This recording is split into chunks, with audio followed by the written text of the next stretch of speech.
Hey everyone, it's Michelle Caruana from Play Cafe Academy. And as I was thinking about what I wanted to do for today's video, I looked back at my last couple videos and they were all pretty serious and they were heavy stuff. We're talking about the COVID-19 crisis, we're talking about changing and pivoting and exit strategies and things like that, and just really serious stuff. So I thought I would try something a little bit different, something that I haven't really done before, and let you guys in a little bit more on my personal life. So if you guys have been following me for a while, or if you're a member in any of my programs, I thought it might just be fun and different to make a more lighthearted video and just share a couple things about myself that you guys might not have known.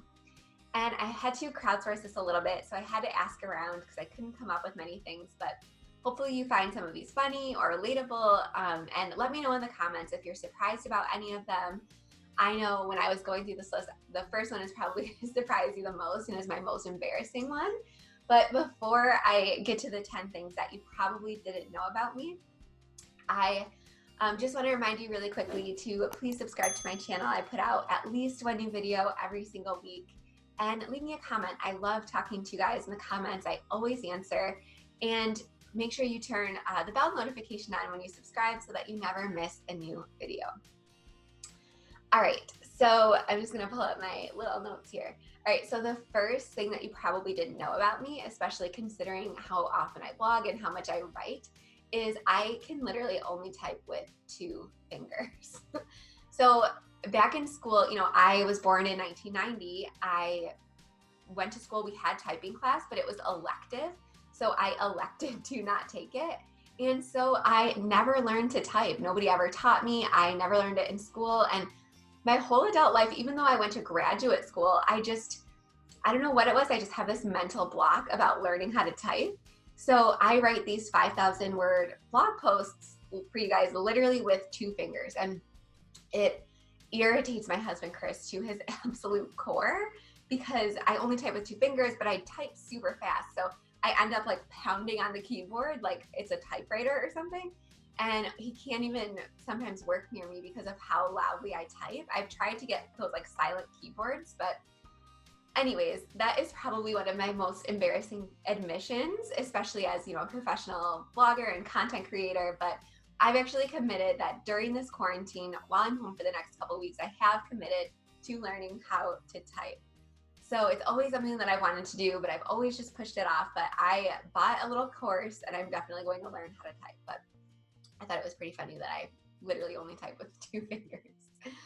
All right, the second thing that you probably didn't know about me, I've shared this a couple times, but not really the details, but I was actually able to graduate with my undergraduate degree and my master's degree, both in economics, in under 4 years. So I had just turned 21 when I graduated with my master's degree.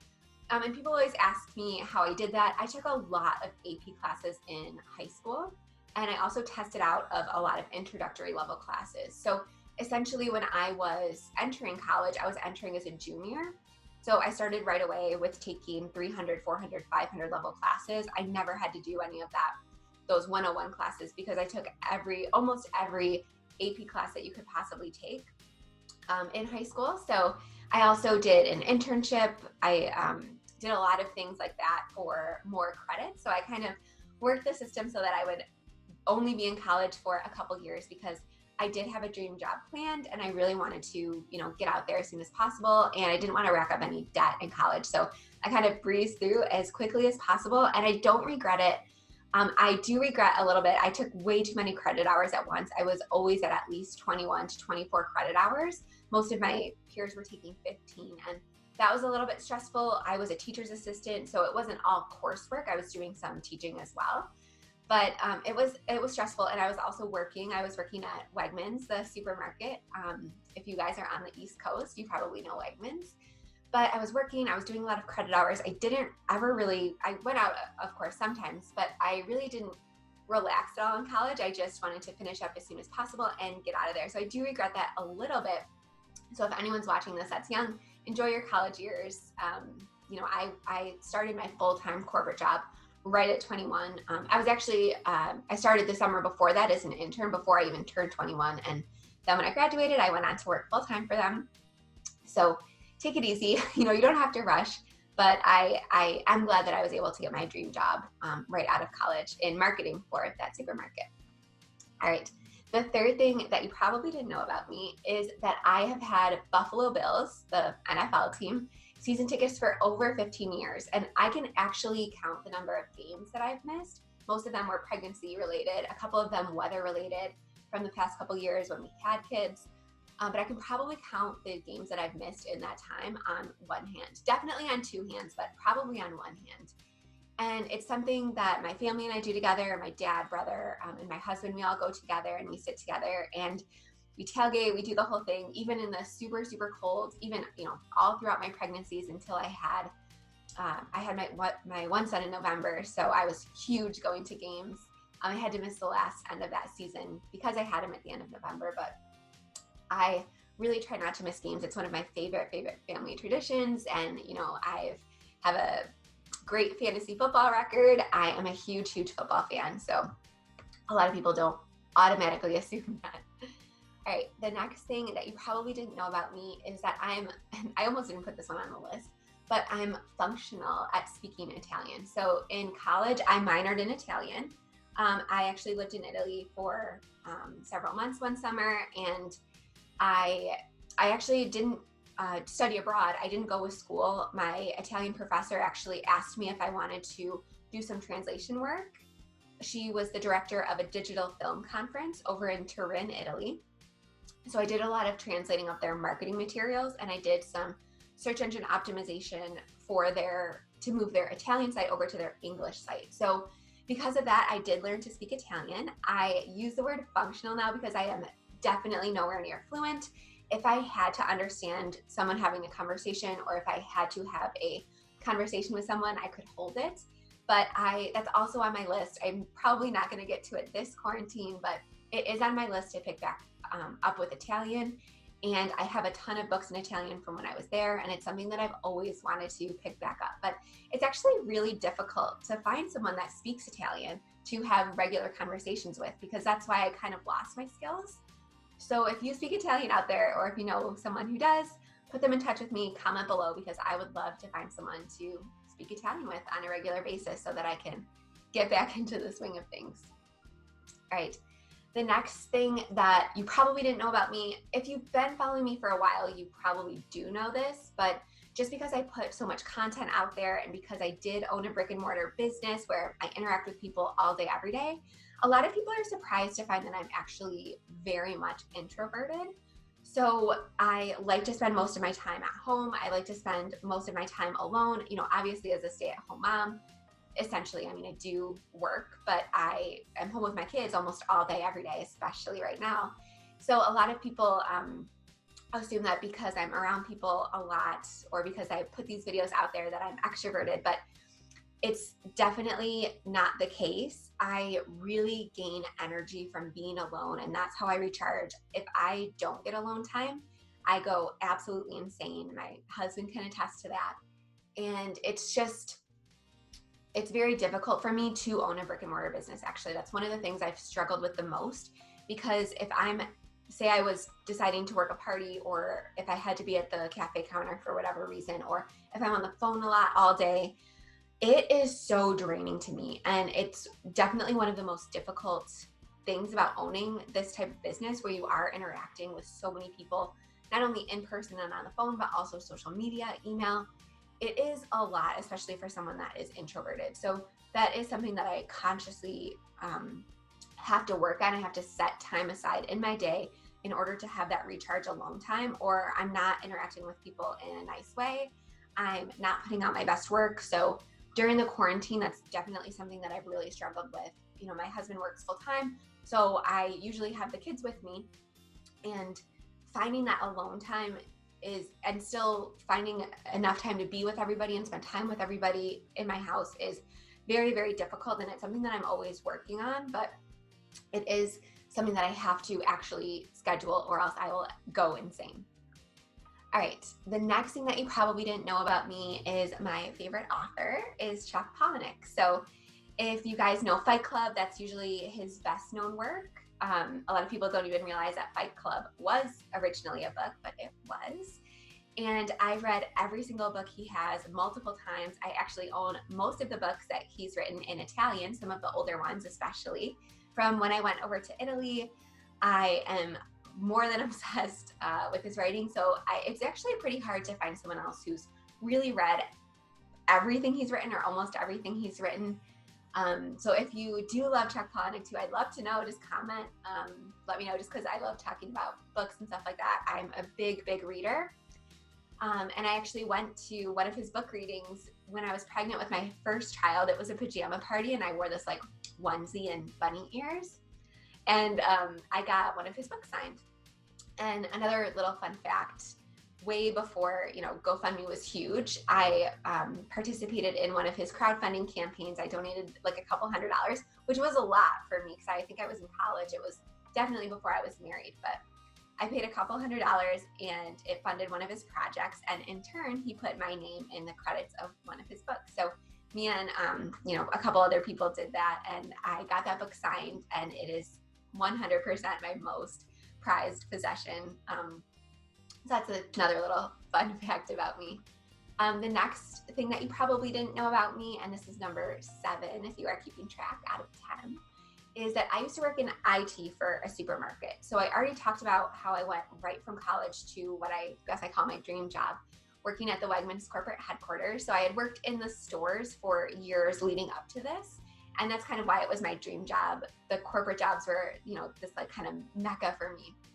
And I always wanted to work for the corporate headquarters. I was super excited. So I got a marketing internship where I learned social media, email marketing, web design, things like that, app development, things like that. And then after that, after marketing, I moved on and I started doing, first I did customer research. So I would take all of the transactional data that the loyalty cards had. So we have the Wegmans Shopper Club cards, and every time someone scans it or types in their phone number, all of that information is tracked. So I was actually in charge of analyzing that data, seeing patterns in customer behavior. So, like for example, if somebody buys strawberry Greek yogurt, what else do they buy? Kind of things like that. I did all sorts of things.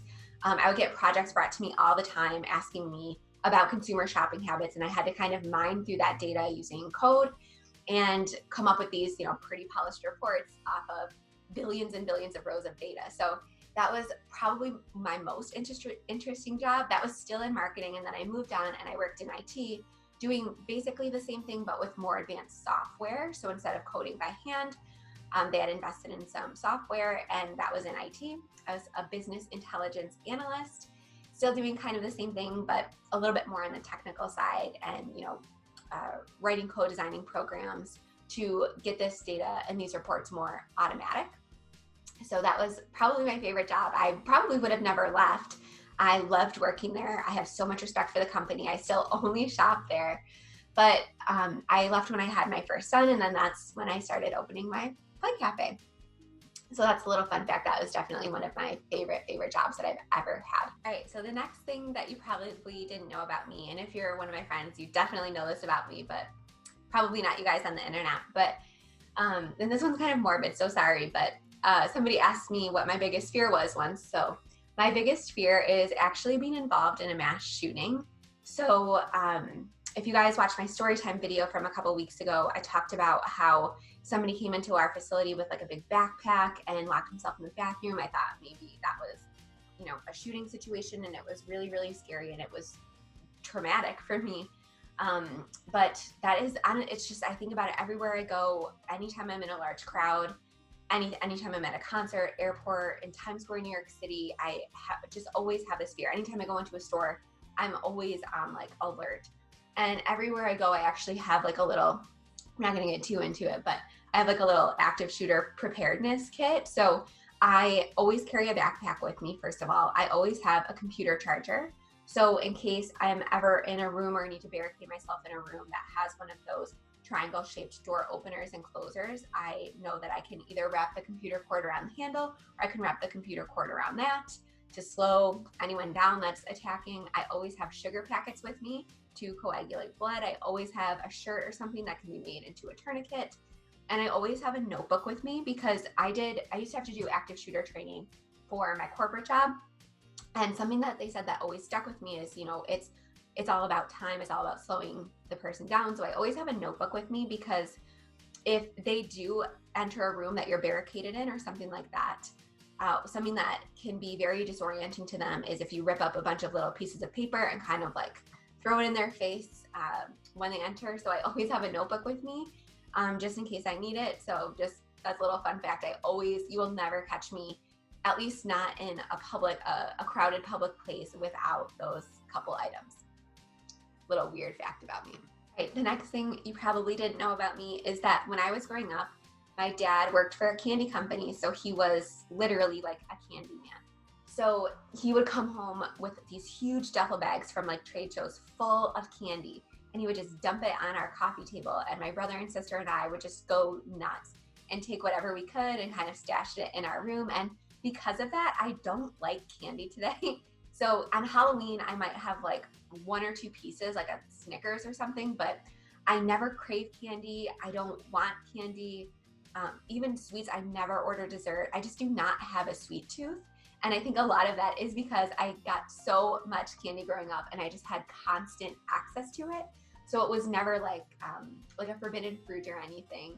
It was never a treat. It was just kind of always there. And I think that's one of the reasons that you'll never find me eating anything sweet or anything like that unless it's like a very special occasion. Even like cake, it's just really not my thing. So a little fun fact. The next thing that you probably didn't know about me is my favorite movie. So my favorite movie is Eternal Sunshine of the Spotless Mind with Jim Carrey. And it's one of the only movies, I think, where he really plays a super serious character. So a lot of people assume that when I say Jim Carrey's in it, that it's a comedy, but it's actually a pretty dark drama. Kate Winslet's in it too. She's probably my favorite actress, but I absolutely love the movie.